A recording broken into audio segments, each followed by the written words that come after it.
Monsieur Tarabella, est-ce que ce Parlement européen, avec cette commission spéciale, saura affronter Monsanto, qui donc, parlons-en un instant, avec les Monsanto Papers, donc cette fuite massive de documents internes de cette entreprise a révélé donc des attitudes assez répréhensibles de pression sur des organismes qui ne pensent pas comme lui, etc.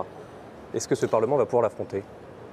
C'est un des buts de cette commission, c'est de faire la clarté sur la manière dont on décide. Je pense que la transparence, tout le monde peut plaider pour, je ne vois pas qui peut s'y opposer. Or, aujourd'hui, le mécanisme qui se repose sur des avis d'agence n'est pas transparent. Monsanto a dédaigné ce Parlement. Quand on a eu une audition il y a quelques semaines maintenant sur, justement, c'était plus limité sur le glyphosate, ils n'ont pas daigné venir. Ils ne sont pas venus au Parlement. Ils y ont été invités, ils ne sont pas venus, en nous traitant d'assemblée populiste. D'où réaction de la conférence des présidents, du président de ce Parlement, qui les a désormais désignés persona non grata au sein du Parlement européen. Puisqu'ils ne daignent pas venir pour s'expliquer, ils n'ont pas besoin de lobbyer non plus.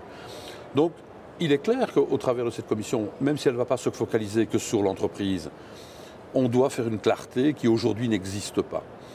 Et force est de constater qu'on doit améliorer nos mécanismes décisionnels, les rendre plus transparents.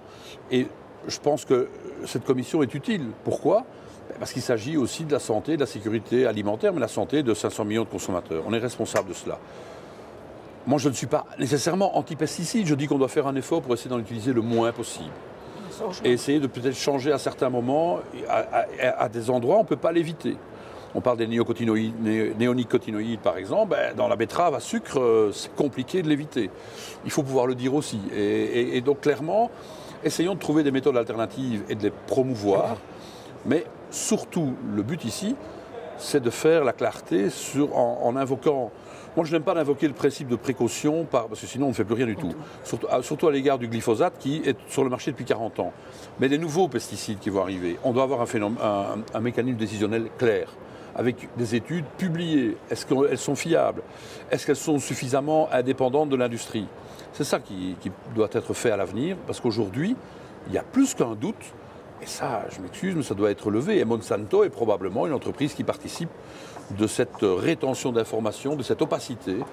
Et je le répète, capacité aussi de financer des scientifiques qui, à un moment donné, produisent des résultats dont on peut douter de la pertinence, ou en tout cas, ils ne sont plus indépendants. Et donc, comment peuvent-ils encore se prévaloir à l'avenir d'être relativement indépendants alors qu'ils sont rémunérés par une entreprise? Mais ça, c'est un vrai doute qu'on peut avoir.